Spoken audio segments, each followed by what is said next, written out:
बिस्मिल्लाहिर्रहमानिर्रहीम। अस्सलाम वालेकुम। मैं डॉक्टर फजल मालिक और आप देख रहे हैं मेरा यूट्यूब चैनल। आज की सेशन में हम बात करेंगे पल्मोनरी ट्यूबरकुलोसिस के बारे में।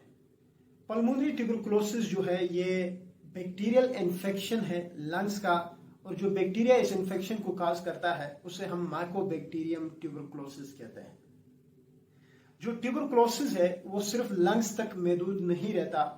इसी तरह अगर लिम्फ नोड्स इन्वॉल्व हो तो हम उसको लिम्फ नोड ट्यूबरकुलोसिस कहते हैं, और अगर पेरिकार्डियम इन्वॉल्व हो तो हम उसको पेरिकार्डियल ट्यूबरकुलोसिस कहते हैं। अगर मेनिंजेस इन्वॉल्व हो ब्रेन के तो हम उसको ट्यूबरकुलोसिस मेनिंजाइटिस कहते हैं। तो कहने का मकसद ये है कि अगर सिर्फ फेफड़े इन्वॉल्व हो तो हम उसको टीबी नहीं कहेंगे। ये सारी जो मैंने चीजें बताई हुई है कि लिम्फ नोड की इन्वॉल्वमेंट होती है, मेनिंजेस की इन्वॉल्वमेंट होती है, पेरिकार्डियम की इन्वॉल्वमेंट होती है, तो टीबी जो है वो सिर्फ लंग्स तक ही महदूद नहीं है। अब बात करते हैं हम इसकी प्रेजेंटेशंस के बारे में कि अगर किसी को ट्यूबरकुलोसिस हो जाता है यानी पल्मोनरी ट्यूबरकुलोसिस हो जाता है तो उसमें क्या क्या अलामात देखने को मिलते हैं। तो उसमें जो सबसे पहले अलामत अमूमन हम पेशेंट्स में देखते हैं वो है कफ, यानी खांसी का होना, और खांसी के साथ साथ हेमोप्टेसिस भी होता है। मतलब यह कि खांसते वक्त खून का भी निकल आना। हेमोप्टेसिस के अलावा इस तरह के जो पेशेंट्स होते हैं उनका वजन कम होने लगता है, बुखार होने लगता है और रात को पसीने आने लगते हैं। यानी खांसी का होना, खांसी के साथ साथ खून का निकल आना, वजन का कम होना, बुखार का होना और खास करके रात को पसीनों का आना, ये सारे अलामात होते हैं पल्मोनरी ट्यूबरकुलोसिस के पेशेंट्स में। अगर हम इसकी रूट ऑफ ट्रांसमिशन की बात करते हैं तो वो ईयरबॉर्न है। मतलब यह है कि एक इंडिविजुअल से दूसरे में इसके जो फैलने का जो प्रोसीजर है वो कुछ इस तरह से है। कोई भी अफेक्टेड इंडिविजुअल जिसको पल्मोनरी ट्यूबरकुलोसिस है, अगर वो छींकता है या खांसता है तो वो जो ड्रॉपलेट्स होते हैं वो अगर किसी दूसरे हेल्थी पर्सन के इंटेक्ट में आते हैं तो वो भी सफर करेगा पल्मोनरी ट्यूबरकुलोसिस से। अब हम बात करते हैं कि अगर किसी पेशेंट में ये सारे अलामात जो मैंने अभी बताए हैं अगर ये दिखने लगे तो फिर हमें किस तरह के टेस्ट करने होंगे जिससे कंफर्म हो जाएगा कि पेशेंट को पल्मोनरी ट्यूबरकुलोसिस हुआ है। तो जो पहला टेस्ट है वो है चेस्ट एक्सरे है, यानी इन्वेस्टिगेशंस में जो पहली चॉइस है वो चेस्ट एक्सरे है। उसके अलावा स्प्यूटम की कल्चर और माइक्रोस्कोपी भी की जाती है और जीन एक्सपर्ट टेस्ट भी किया जाता है स्प्यूटम का। इन्वेस्टिगेशंस के बाद इसकी ट्रीटमेंट पे बात करते हैं कि जो पल्मोनरी ट्यूबरकुलोसिस के पेशेंट्स होते हैं उनकी इलाज कैसे किया जाता है। तो याद रखिए इस तरह की पेशेंट्स में एंटी ट्यूबरकुलस ड्रग्स दिए जाते हैं। अब एंटी ट्यूबरकुलस थेरेपी या ड्रग्स में कौन कौन से आते हैं, तो जितने भी जो एंटी टीबी के ड्रग्स होते हैं हम उनको डिवाइड करते हैं दो कैटेगरीज में। पहली कैटेगरी को हम इनिशियल फेज कहते हैं और दूसरी जो कैटेगरी है उसको हम कंटिन्यूएशन फेज कहते हैं।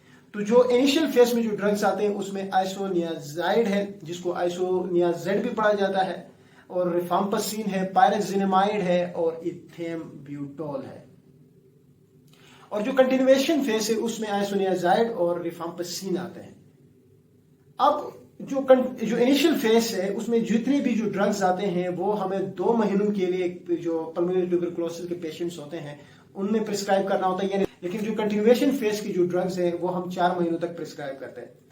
कहने का मकसद ये है कि जो इनिशियल फेज की जो ड्रग्स है, जो 4 ड्रग्स की मैंने नाम बताया है, इन सब की कॉम्बिनेशन में आपको एक टेबलेट मिलती है। आजकल जो ब्रांड्स बहुत ज्यादा मशहूर है उसमें मायरीन पी है, मायरीन पी फोर्ट है, रीफा 4 है, रीफा प्लस है। ये जितने भी मैंने जो नाम लिए ये सारे ब्रांड्स हैं। इनमें आइसोनियाजाइड भी है, रिफाम्पसिन भी है, पायरेजिनामाइड भी है, इथेमब्यूटोल भी है। ये सारे ड्रग्स एक ही इस ब्रांड नाम के एक ही ब्रांड के अंदर मौजूद है। तो अब होता क्या है कि इसके डोज की एडजस्टमेंट की जाती है। कुछ इस तरह से की जाती है कि अगर एक इंडिविजुअल है जिसकी जो वेट है वो तकरीबन 30 to 39 kg है तो उसमें हम 2 टेबलेट्स देते हैं। इसी तरह किसी इंडिविजुअल 40 से 55 तक है यानी 54 तक है तो हम उसमें जो है वो 3 टेबलेट्स देते हैं। इसी तरह किसी इंडिविजुअल का वेट 55 से ज्यादा है तो उसमें हम 4 टेबलेट्स देते हैं। और याद रखिए ये जितनी भी जो मैंने नाम लिए हैं ड्रग्स हैं वो हम ब्रेकफास्ट से पहले देते हैं। इसी तरह تو یہ جتنے بھی جو میں نے نام لیے یہ آپ نے 2 مہینوں تک آپ نے دینے ہوتے ہیں، اور اس کے ساتھ ساتھ آپ نے جو پیراڈاکسین ہے یعنی وائٹامن B6 جو ہے وہ بھی دینا ہوتا ہے، جو کہ برانڈ نام کی اگر میں بات کروں تو اس میں وائٹا 6 نام کے برانڈ جو ہے وہ آتا ہے، وہ آپ نے پرسکرائب کرنا ہوتا ہے تھرو آؤٹ دا ٹریٹمنٹ۔ تو پہلے 2 مہینوں کے لیے آپ نے مائرین پی فورٹ، رائفا 4، رائفا 4 پلس، ان میں سے یہ میرے سارے برانڈز کے نام لیے، ان میں سے کوئی بھی آپ نے ٹیبلٹ لینی ہے، اور ویٹ کو آپ نے دیکھنا ہے کہ کتنا ویٹ ہے، اس حساب سے اس پیشنٹ کو پرسکرائب کرنا ہوتا ہے، اور بریک فاسٹ سے پہلے اس ٹیبلٹ کا استعمال کرنا ہوتا ہے، اور اس کے ساتھ آپ نے وائٹا 6 کا بھی استعمال کرنا ہوتا ہے۔ جب 2 مہینے پورے ہو جائے تو پھر اس کے بعد ان ڈرگس کو آپ نے اسٹاپ کرنا ہوتا ہے۔ ہاں، وائٹا 6 یعنی وائٹامن B6 کو آپ نے کنٹینیو رکھنا ہے، وہ پوری کی پوری جب تک TB مکمل طور پہ ٹھیک نہیں ہوتی تب تک آپ نے لینا ہے، لیکن جو پہلے جو ڈرگز ہیں مائرین پی وغیرہ اس کو آپ نے اسٹاپ کرنا ہے۔ اب 2 مہینے جب پورے ہو جائے اس کے بعد آپ نے جو آئسونیازائڈ یعنی کنٹینویشن فیز کی جو ڈرگس ہے آئسونیازائڈ اور ریفامپسین جو ہے یہ آپ نے جو ہے پرسکرائب کرنے ہوتے ہیں۔ اب یہ جب آپ پرسکرائب کرتے ہو تو یہ آپ نے 4 مہینوں تک پرسکرائب کرنے ہوتے ہیں۔ اب بات کرتے ہیں ہم پلمونری ٹیوبرکلوسس کی کمپلیکیشنز کے بارے میں۔ کمپلیکیشنز میں پلمونری ٹیوبرکلوسس کے جو ہے اس میں برونکیکٹیسس آتا ہے، نیموتھوریکس آتا ہے، پلیورل ایفیوژن آتا ہے، یہ سارے کمپلیکیشن۔ اس کے علاوہ بھی بہت ساری کمپلیکیشنز ہیں جو کہ آپ نیٹ پہ سرچ کر کے نکال سکتے ہیں، لیکن یہ 3 سے 4 جو ہے وہ موسٹ کامن کمپلیکیشنز ہیں۔ تو امید ہے آج کی ویڈیو آپ لوگوں کو پسند آئے گی۔ Thank you.